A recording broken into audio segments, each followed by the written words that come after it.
ত্রয়োদশ জাতীয় নির্বাচনের ডামাডোলের মধ্যেই সীমানা সংক্রান্ত জটিলতায় পাবনা ১ ও ২ আসনের নির্বাচন স্থগিতের সিদ্ধান্ত জানালো নির্বাচন কমিশন। নির্বাচন কমিশনার আব্দুর রহমানুল মাসুদ স্টার নিউজকে জানান, আপিল বিভাগের আদেশ অনুযায়ী পাবনার আসন দুটিতে আপাতত নির্বাচন সংক্রান্ত কার্যক্রম স্থগিত থাকবে। এখন হাইকোর্ট এর অ্যাপিল ডিভিশনের রায় অনুযায়ী পাবনার ১ এবং ২ আসনের ভোট আপাতত স্থগিত থাকবে। কোন পর্যন্ত? ওই যিনি অ্যাপিলেট ডিভিশনে যিনি মামলা করেছেন উনি এটাকে civil petition for leave to appeal দায়ের পর্যন্ত।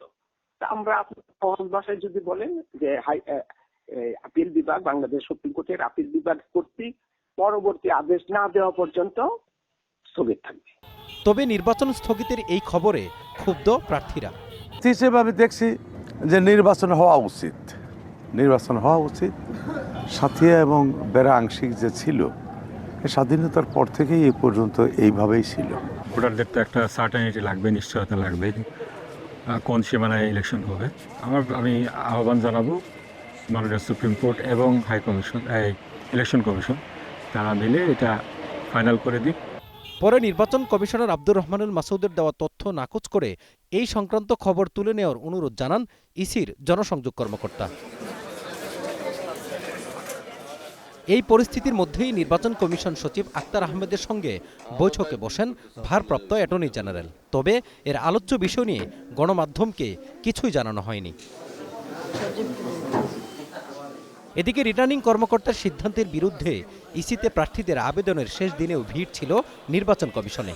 সব মিলে আপিল আবেদন জমা পড়েছে ৬০০রও বেশি। সরকার বা নির্বাচন কমিশন অ্যাপিলের মধ্য দিয়ে আমাদের এটাকে নিষ্পত্তি করবেন এবং আমাদেরকে নির্বাচন করার সুযোগ দেবেন বলে আমরা মনে করি। যে বিষয়গুলোর জন্য আপনার মনোনয়নটি বাতিল করেছেন জেলাওয়ারিতে, এগুলো মানে সমাধানযোগ্য স্থান এখানে বসেই। কমিশনার মহোদয়কে অনুরোধ করেছিলাম যে আপনারা এটা বিবেচনা করুন। ওনারা প্রথমে বলেছিলেন যে বিবেচনা করবেন, পরে বলেছেন এটা আইনের আলোকে হচ্ছে না, আপনারা আপিল করুন। সেই মর্মে আমরা আপিল করার জন্য আসছি। আপিল করতে আসছি। আমার একজন আইনজীবী আছে এবং আমি মনে করি এটা প্রহসনমূলকভাবে করা হয়েছে। আপিলের শেষ দিনে কুমিল্লা ৪ আসনের এনসিপির হাসনাত আবদুল্লাহর প্রার্থিতা বাতিল চেয়ে কমিশনে আপিল করেন বিএনপির মঞ্জুরুল হাসান মুন্সি। পরে একই আবেদন করেন হাসনাত আবদুল্লাহ। Mazharul Islam, star news, Dhaka.